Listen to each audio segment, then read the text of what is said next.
Welcome to Life by Design, episode 350.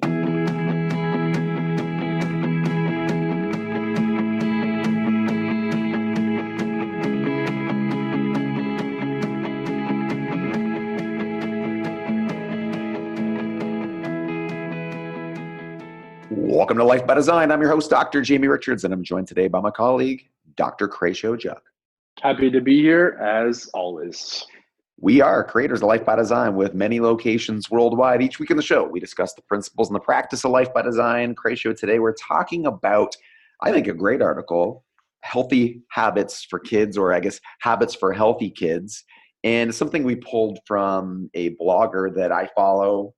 I'm always looking for good stuff on parenting. And this is someone who I found really resonated with my values. So we'll put her in the show notes and you can check her out. And she's the military wife and mom. Maybe somebody we should have on the show, actually, Krisha, now that I'm talking about this. Yeah, not a bad idea. Yeah.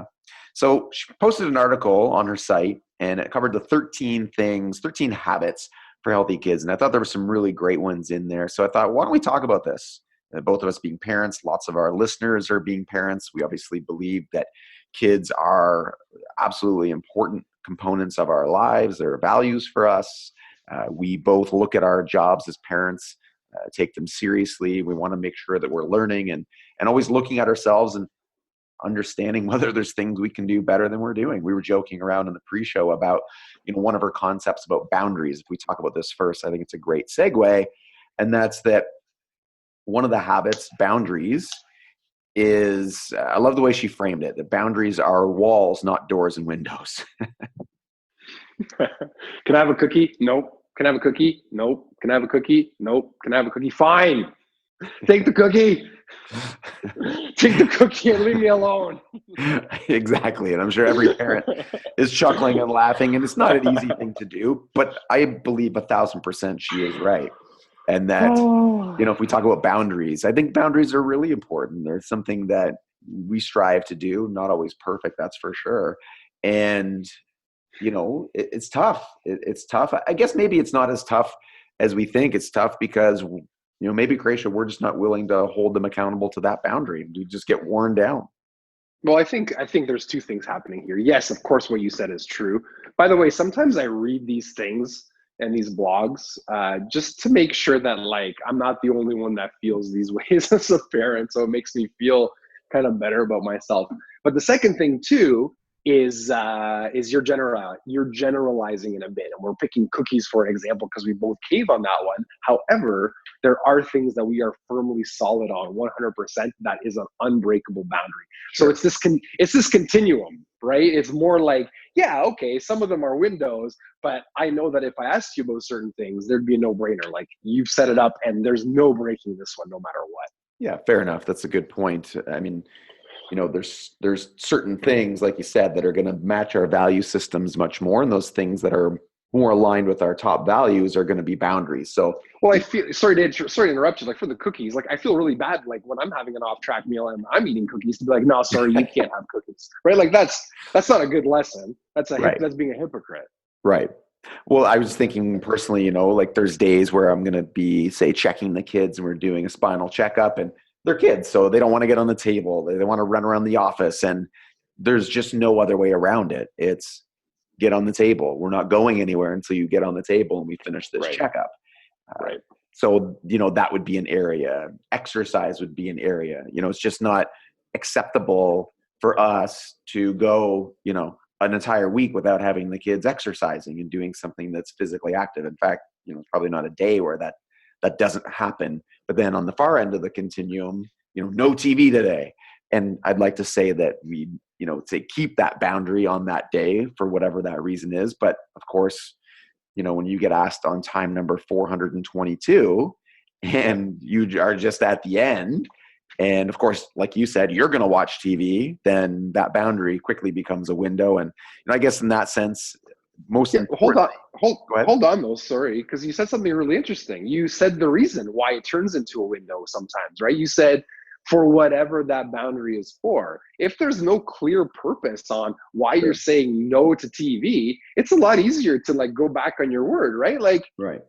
You're thinking, okay, well, it's a cookie, it's not I don't eat it. I choose not to eat it all the time, but like, I don't know, her metabolism is far more flexible, and it's not that hard of a rule, right? But for Right. something like exercise and like neurological development and what that's a hard rule. That's like, we need to get this in. Yeah. No, fair So enough. right. So knowing, going back to think about design, knowing the why behind these things is super important. It makes it a lot easier to like execute them. Right. No, good point. The second habit that she talks about, Cratio, is, I believe, routines.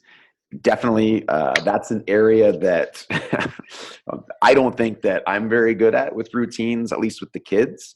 Hmm. Part of it is because I'm not with them all the time. And so when I'm with them, I'm usually at a time in my week where I'm not heavily involved in a routine. It's usually free time or buffer time, but I do see the value in that. So whether it's bedtime or dinner time or what have you, as you said with Ari at Montessori, you can see the power Hmm. of routines. What do you guys find in terms of, do you guys have a bedtime routine, or do you find that school's a routine, but at night on your own schedule, there's less of a routine? So again, it's kind of a crossover, with this one. And there's definitely, a routine that takes place in terms of there's certain things that we do at certain times.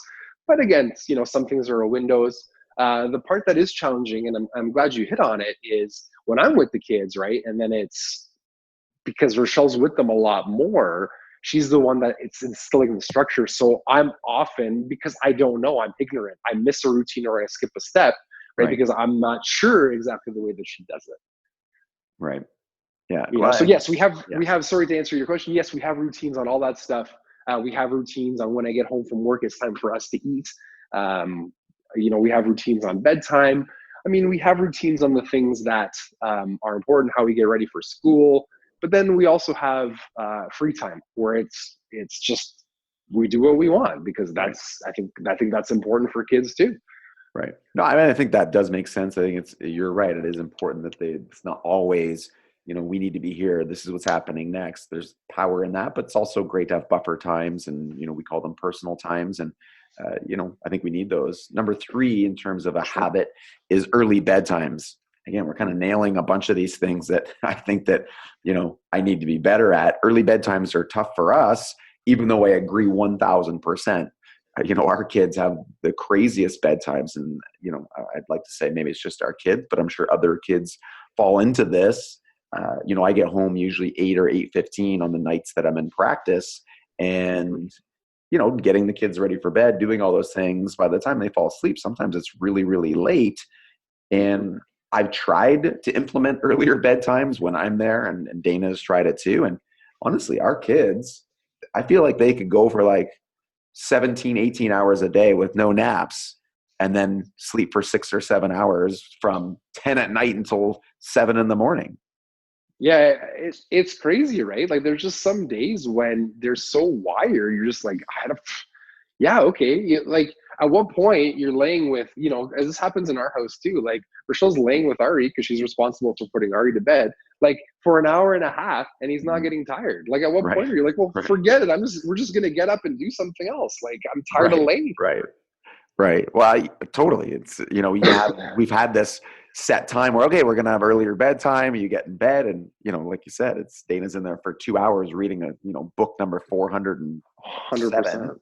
And it's like, okay, well, at what point do we say the kid's not tired, and go on? So I think that, again, I read these habits, and on the surface, I think they're all great. And, part of me wishes I could just flip a switch and they were all in place. But again, you're dealing with, irrational beings who are, making decisions differently than we are as adults. So I think in general, trying to work towards these, I think these are great habits. Knowing and being okay with the fact that it probably needs to be a little bit of flexibility. And even if you look at habit number 4, maybe some empathy for yourself in trying to implement some of these things. Yeah, I wasn't overly crazy about number 4. I think empathy is an important thing. It's always nice to be able to understand where people are coming from, but I don't necessarily think it's the most important trait Mhm. that children need to develop.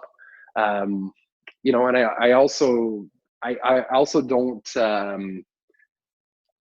think like it's a kind of a false dichotomy the way it's written, right? It's not like you're only developing this trait, like Right. you're developing a lot of traits. So I think it's more about, I think this one kind of leans on the fact that of selflessness and worrying more about other people than you are worrying about yourself. I think if I'm going to develop a trait in a child, I think the most important trait is self-awareness, Right. and self-esteem first. Before I'm concerned about my child understanding other people, I'd really like them to be able to understand themselves and their own thinking process and what's required. Yeah, I think that's a good point. Definitely a good point. Number 5 is hugs. Obviously, I've been using this actually with Andy and Scotty, and it's pretty funny. I tell them now that I need 16 hugs a day. Nice. And so every time I see them, if I want to hug, I'm like, hey guys, I've only had 4 hugs today. I need 12 more hugs. And so the kids will come up and they'll hug and they'll hug and they'll hug and they'll hug and we'll count the hugs. And it's actually been a fun thing to do. So I totally agree. Obviously physicality with your kids is so important. I mean, the research here is, I think, pretty clear cut in the sense that it's always better to be, you know, physical in a positive way with children and let them know that you feel a certain way about them, and I think hugs and other types of physical activity is always going to be a benefit. I totally agree. Kids, I think just by nature, unless I mean, this is just my observation. I don't have any data to back any of this up, but it seems like just healthy, well-loved children seem to be open to like touching other children and hugging them. I also think that like rough housing is getting a bad rap. I think that is Sure. absolutely necessary play. Um, Absolutely. develops physical strength. The fact that kids like to push each other a little bit and get a little bit rough. I don't think there's anything wrong with that. Well, if you look at habit number 6, playful parents, I'm not sure that's exactly what she's getting at, but I wrestle with the kids all the time. It's a Yeah, me big too. thing. They always want to wrestle Me and they want too. to fight and they want to get on the Yeah. ground and they want to, I'll play a game where I'll basically wrap them up in like a jiu-jitsu move and they have to get out of it. Yep. Yeah, we do that too, Yeah. And so right? I find that fun for sure. Yeah, but I mean, it's beneficial, right? Like, think about what you know about the development of the nervous system, particularly under 5 years old. It's important to put them into uncomfortable situations where they feel like Mhm. they're stuck, like they literally can't move. Right. Right. Learn how to deal with that, learn how to develop some strength, learn that it's, not to panic. Like, there's just a lot of benefit that comes from that stuff. Right. Well, it's funny because I'll put Andy in a hold, and at first it's fun for her, and then you're right. She'll get in this point to the point where she feels distress, not pain, but oh my god, I can't get out, and holy, you've got me so tight, and, and I always tell her, I'm like, figure out how to get out. Go ahead, get your arm here, and I'll show her different moves, and eventually she'll get it, and she has that self-esteem boosting effect of the fact that she successfully escaped. And then, of course, she Well, wants it's to do it again. it's life, right? Like, have you ever felt like you were drowning or like you weren't able, like you felt like the walls were closing in on you? I Right. think that's a pretty common human emotion as an adult. It would be nice if there was, maybe some type of safe environment to Right. learn how to feel that emotion and safely navigate through it. Well, it's actually interesting. I was thinking we were in Florida last week and doing some swimming with at my parents' pool, and was actually thinking how many times as a child, especially in all of the wrestling matches I had in the pool with Joel and some of my cousins, how many times my parents weren't necessarily watching me, and looking back, I feel like I was on the verge of like dying. Do you know what I mean? Like getting held Hopefully under the not that. water until I Hopefully can't. not that many. Well, it was a lot actually, Cratio. I'm thinking all the times I got held under the water and couldn't breathe and came up like, and like literally was, on the verge of having something bad happen. But I escaped, right? And we figured it out. And, there was a struggle. And I don't know if that was just being a little boy and physically having to, battle cousins and Joel and all these things on a regular basis. But I think as parents, I now look at my kids and how often I just naturally want to protect them and keep them away from these things. But realizing as a kid happened all the time to me, and we figured it out. Yeah, there's definitely it seems to be, kind of swinging in the other direction. It's particularly in the modern world. We want to stop everything bad from happening to our kids. I mean, the solution, and we've talked about bullying in our ideas in the past, but the idea is to create resilient children. Right. Obviously, not to put them in danger. Nobody is endorsing that, but Sure. to create environments where they're a little bit uncomfortable and they have to Right. learn how to deal with the discomfort and come back stronger. Yep. I agree. Number 8 is chores. What type of chores well, Ari probably at this point does Ari do, or Ari and Betty? So it's interesting. They help out. I mean, I don't know if this is the best. This is just what we do. They help out. Well, not Betty. Betty's kind of just chilling all over the place. But Ari's responsible for cleaning up after himself. He's responsible for putting things in their place when he gets home, like his boots and his coat. Everything set up for him. And he likes to participate in household chores. He likes helping Rochelle cook. He likes folding the laundry. He likes folding the towels. He's actually pretty good. He probably folds laundry better than I do already, which is awesome. But just those things, that there's a real life application to, something tied to reality that can help teach him that this is the way that things go and that everything has in place. Right. Well, I love the idea too with chores, giving people a task or giving the kids a task. It also delays the time frame between when they're going to say, get something and ask for something. So whether it be, hey, I want to have that cookie. If they know that they have certain chores that they have to complete, they've got to go ahead and complete that first. So there's the delayed gratification. There's, not necessarily this connection to, I want this, I get this. And I think that just helps create a more patient child and a more understanding child as to how the world works. Well, yeah, if you want something, that's great. We all want something, but there's efforts required in order to get that. I know you'd have an interesting thought on number 9, which is more screen time limits.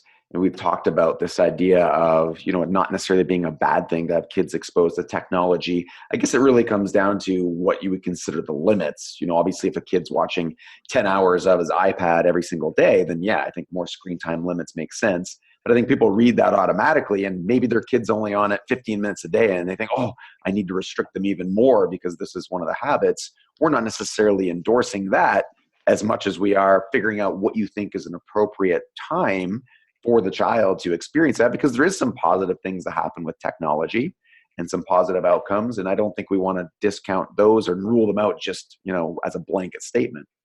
I think the issue, I agree with everything that you said. I think the issue with this one, and I've thought a lot about it, I think the issue is around moralizing. I don't count when the kids are on when the kids are on technology. When they're not, I don't count. I'm always paying attention to what they're watching. Definitely want to make sure that I'm changing, things that are inappropriate for them to watch.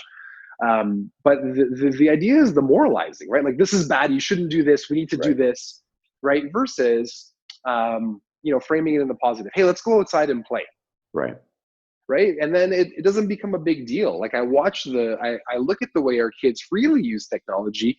They're apt to walk away personally, both of them, even Betty, like as a kid, like he doesn't want to be in front of it himself, right? Which is, I think, the best way to be, versus I'm getting this message from mom and dad that this is bad for me, which creates a certain, for some kids, it creates a certain desire to be on it more because mom and dad think that it's bad.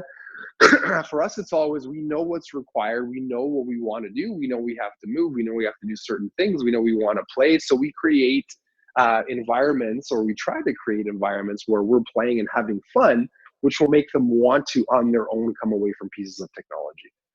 I find it interesting, and I'm not sure if you found this dichotomy, but my first and second are very different in the sense that, Andy loves, watching shows and exploring on YouTube and checking out all kinds of different things. And she gets right into it, and she could do it for an extended time. Whereas Scotty will do that, and she'll get tired of it very, very quick and then wants to move on to something else that is usually non-technology based. Mm-hmm. I haven't found that. No, ours are kind of the same in that regard, as different as they both are as kids. One similarity that they share is, they'll watch while they're eating, but when it's done, it's done. And it's time to move on and to go outside and to do something more physical. They both enjoy really physical stuff. No, that's great. Number 10 is experiences, not things. I agree with this one 1,000%. I've always been, I talked about it in our Life by Design Elite Doctors group this week, the concept of minimalism and how that's made a big impact in my life. And, I think about that with our kids. We have a certain number of bins for toys. And so when new toys are purchased from, say, my parents or Dana's parents, it's always the joke, do we have room for this? And a lot of times my answer is no, you can keep it at your house. It's not coming to my house.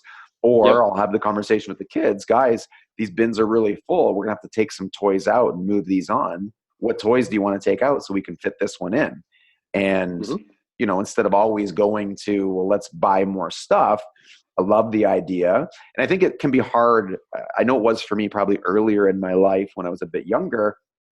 Things, are tangible. And I think and this would be interesting to get your feedback on this, but for me, when I didn't have a lot of financial resources, getting things was great because I could see the things around me, and there was this relationship with, okay, I didn't waste my money. There it still is. Whether I used it or not was inconsequential. There it is.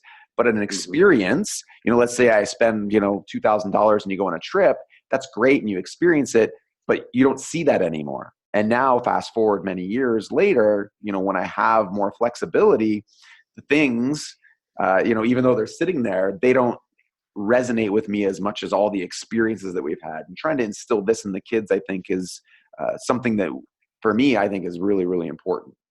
Yeah, again, this one goes back to being self-aware and being clear on your values. And again, not moralizing about things, right? Like, Right. you need things. Like, things make your life better. My phone is a thing. My car is a thing. My guitar is a thing. The idea and the most important thing is to be self-aware on the things that you actually need, Right. things that you actually want, and then the things that are, that maybe you've purchased because of some other drive or desire. The Right. reason I'm not a huge fan of, let's say, minimalism per se, is because there tends to be this rejection of things because they're things, Gotcha. which No, I is agree with which that. right, which to me is inappropriate. Like, I'm the boss of my life, and I get to judge these values. Sure. And with the kids, like, it's ridiculous how much stuff the kids get. Like, they get stuff on top of stuff, this isn't us buying it. This is like all the people who care about them in their life, because I just don't think they know how to express their Yeah. love in a different way, right? So Yeah. it's hard because you want to manage that too. Like, you don't want to, like, berate your parents because they're Sure. showing your Right. children love in the only way that they know how. Right. Right. No. So it's a complicated situation. We do similar, we just don't let them know, like, it's bad. It's just time to move on. Like, Right. we only Yeah. have so much room, and this That's is it. it. Yeah, I mean, again, it's not a negative thing. These are the bins, and once those bins are full, then we need to move on to the next thing. And I'm sure it's the same for you guys. Really trying to enjoy the times we have together, like the trip Of we just course. took, or vacation, and getting them, talking about those. We talk a lot about what we got out of the trip. We talk a lot about last year's trip and what parts do you remember that time when we did this, and really getting them excited about what that was like and how they felt with that. So as they move forward, again, if there's things you love and want and they're part of your desires, then I think earn the resources and go get them. I have no Well, problem with well, that. again, right? Like, look at growing up. You remember a handful of Christmas presents that you got because they were Right. really special Christmas presents to you. But I guarantee you remember more, the time that your dad did this, or the time that your That's mom right. said that, or the time that this happened, right? Or the time when, like, you and your brother had, like, a massive blow up, or that one time like, that's the stuff that you talk about. Yeah. No, I agree. Last couple here, Cray shows, slow moving days. I think we both agree with that. I love as many slow moving days as possible. As Uh, rare as they are, yes, me as too. rare as they are. Books, I know you guys are too. We're big on books and books at bedtime and reading to them. I think that's a really, really important habit. And the last one, and I agree with this 100%. And we feel strongly about this. You're a musician. You play guitar. I play guitar. Dana sings. We all are. Think this. Rochelle plays the violin, right? Yep. Violin. Yep. So we all think music is important. Now, for us, we've got a piano at the house. We've got guitars. We've got a whole drum set. So we've got basically the whole music area. We got the karaoke machine. We do dance parties at night. The kids sing. They get up on their stage. And for me, this is for me some of the most memorable moments we've had with our kids and continue to have. And then if you look at the science of music and how it affects their brains, there's few things I think that are as powerful as music for the kids specifically. Yes, so I totally agree. Specifically about music, I love it. I think it's important, but this is a small point in the larger general principle here, which is it's important to expose your children to things.